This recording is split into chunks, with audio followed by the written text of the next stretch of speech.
Salut, c'est Cyril de Web de Fou, j'espère que tu vas bien. Aujourd'hui on se retrouve pour un nouveau podcast et ce podcast est un peu particulier, voire même un peu clivant puisque on va se poser la question de est-ce qu'il vaut mieux se servir de Zenoposter ou recruter un salarié. On va opposer les deux, on va voir ça juste après.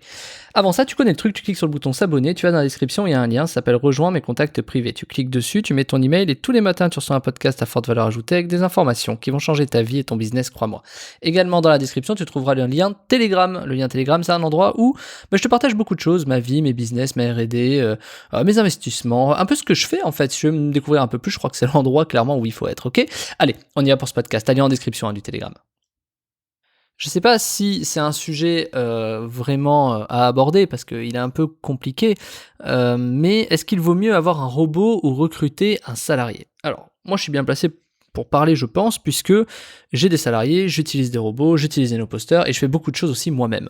Donc moi, ce qui est bien, c'est que je suis un peu entre les trois, quoi. Tu vois, je suis vraiment divisé. Je pense pouvoir dire que relativement, je fais un peu des trois pour savoir poser, être assez fidèle pour poser le pour et le contre, mais c'est un sujet vraiment délicat. Tu vois, j'ai un peu balbutié parce que c'est quand même compliqué. Alors, Zenoposter, c'est un robot. Qu'est-ce qu'un robot n'est pas ? Un robot n'est pas un humain. Bon, jusque-là, t'es ok. Un robot, ça veut dire qu'il a du mal à ressentir certaines choses. Il est là pour appliquer bêtement, naïvement, ce que tu lui as demandé, sans réfléchir. Un humain, tu vas lui demander d'appliquer des choses, mais il va réfléchir, il va poser des questions, il va peut-être, pour le coup, mal le faire, c'est possible aussi, ou peut-être améliorer ce que tu lui demandes. Tu vois, il y a vraiment cet avantage-là, à partir du moment où tu arrives à bien processiser les choses, c'est ce genre de choses qui reste très intéressante. Alors, enfin, très intéressant. Ouais. Donc, Zenoposter, où est-ce qu'il a sa place ? Il a sa place dans des tâches hyper répétitives qui ne sont pas pertinentes. Par exemple, je sais pas, va mettre ce fichier-là et fais ça avec. Ou renomme-moi tous les trucs qui arrivent dans ce dossier comme ça. Ou je sais pas, calcule-moi automatiquement les machins, comme un Excel, quoi. Tu vois, ça, en gros, c'est comme se dire, est-ce qu'un Excel remplace des mathématiciens ? Tu vois, c'est un peu la même question finalement en y pensant. C'est que, non, il faut toujours des humains qui arrivent derrière, quoi. Donc, Zenoposter est très utile pour éviter des charges, moi je le vois comme ça, inutiles. Ça peut être par exemple des prestataires à qui tu vas demander de classer dans un tableau des informations récoltées sur internet. Là, tu vas pas recruter quelqu'un pour ça, pour faire ce qu'on appelle de la pige, pour faire de la veille concurrentielle, etc. Je pense qu'il n'y a pas besoin de recruter quelqu'un puisque Zenoposter suffit. Maintenant, tu peux allier Zenoposter et un salarié ou un prestataire, tout simplement parce que Zenoposter peut faire une partie du job un peu compliquée ou on va dire pas intéressante du salarié ou du prestataire, lui pré-mâcher le travail pour que le prestataire fasse la chose. Déjà, ça peut réduire le coût de ton prestataire, tu peux négocier, mais en plus de ça, le travail est beaucoup plus rapidement fait, tu vois. Donc finalement, tu gagnes encore une fois du temps, de l'argent, puisque tu économises des prestataires, et le prestataire est content puisque lui, il n'a pas à manger à ronger le frein sur les choses qu'il aime pas, si tu vois ce que je veux dire. Donc, tout ce qui est récolte d'infos, par exemple, tout ce qui est rechercher le billet au meilleur prix, rechercher les informations qui vont te permettre de trucs, je sais pas, tu cherches quelque chose sur un sujet particulier sur info.gouv, soit tu demandes à quelqu'un de le faire, soit tu prends un robot qui va chercher sur toutes les pages telle chose ou telle chose, tu vois. Donc, ça reste intéressant et te mettre tous les liens qui comprend les mots-clés dans la page de ce que tu as choisi, tu vois. Donc, en gros, ça peut être très intéressant et c'est pour le coup beaucoup plus précis qu'un salarié qui va peut-être passer à côté d'une info, qui va mal faire la chose par fatigue, par humain en fait, par humanité, alors qu'un robot lui va le faire, il va le faire 24 heures sur 24, 7 jours sur 7, sans faillir à la tâche que tu lui as demandé. Donc, c'est deux choses différentes. Est-ce que faire quelque chose 7 jours sur 7, 24 heures sur 24, sans faillir sur une tâche que tu demandes, c'est bien ?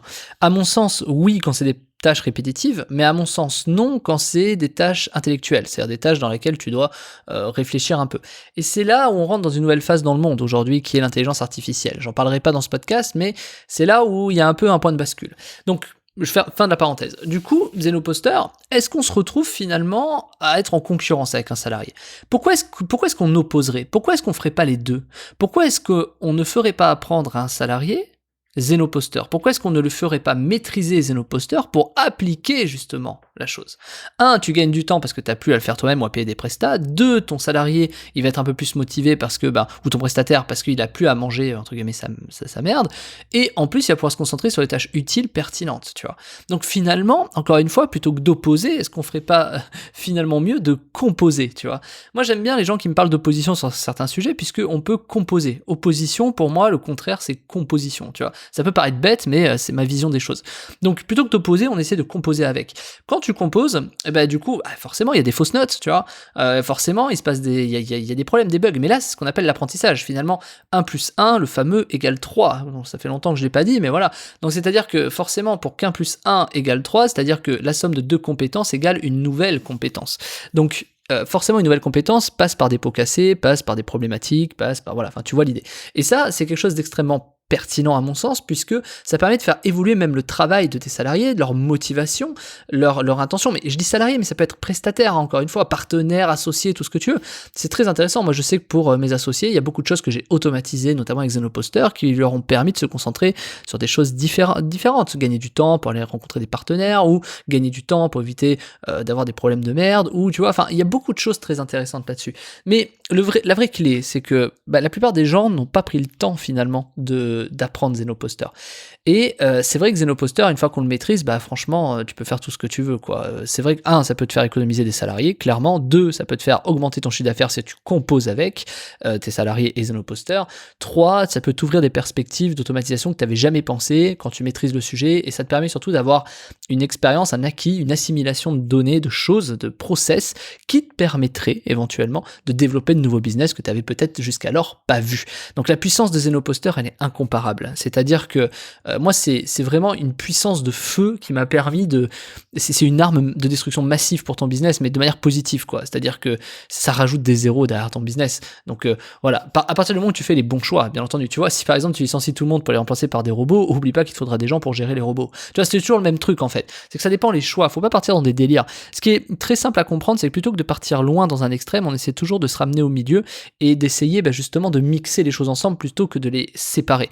Et c'est hyper important de comprendre ça parce que dans l'automatisation, si tu ne composes pas avec plusieurs données ou plusieurs fonctions ou plusieurs choses, finalement ton robot ne sert à rien. Là, tu vois peut-être pas ce que je veux dire, mais quand tu construis une automatisation, tu es obligé à un moment donné d'aller un peu plus loin que le simple fait de se dire non, mais j'ai fait un robot qui fait ça, tu vois, faut que tu réfléchisses à tiens, est-ce que je vais pas stocker les données, comme ça je pourrais les regarder, est-ce que je crée pas des machins qui vont permettre de dire si ça a planté, ou du coup il peut repasser parce que machin, parce que truc, enfin, il y a beaucoup de choses qu'il faut réussir à imaginer de manière pertinente, voilà. Donc, moi c'est le sujet sur lequel je veux te sensibiliser et sur lequel je veux que tu t'intéresses cette semaine, parce que pour moi c'est une clé indéniable du business, je sais que beaucoup sur Web de Fou m'ont demandé des trucs de programmation, d'automatisation, etc.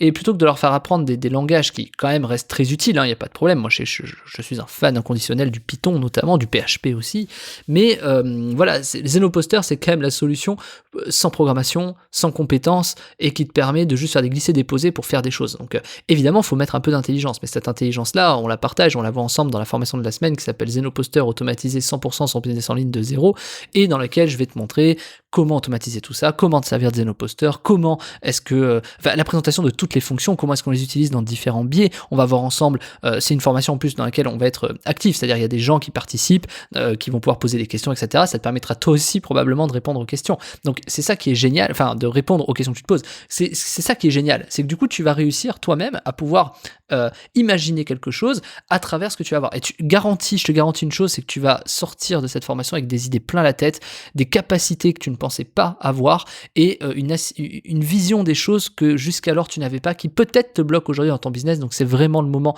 de t'y intéresser de manière fortement. Vraiment, je te le dis, passe pas à côté de cette occasion. Je te dis pas ça pour vendre le truc, moi je m'en fiche. C'est vraiment pour t'expliquer que c'est un logiciel qui est juste incroyable et qui doit absolument t'aider dans ta vie, dans ton business, dans tout, tu vois, ça va changer radicalement ta vision et tout ce que tu fais, ok? Bon, alors, t'as le lien en description, ça s'appelle Zenoposter, automatiser 100% son business en ligne de zéro. Tu cliques dessus, t'arrives sur une formulaire, tu rentres tes informations, tu cliques, et on se rejoint de l'autre côté. Je te dis à tout de suite.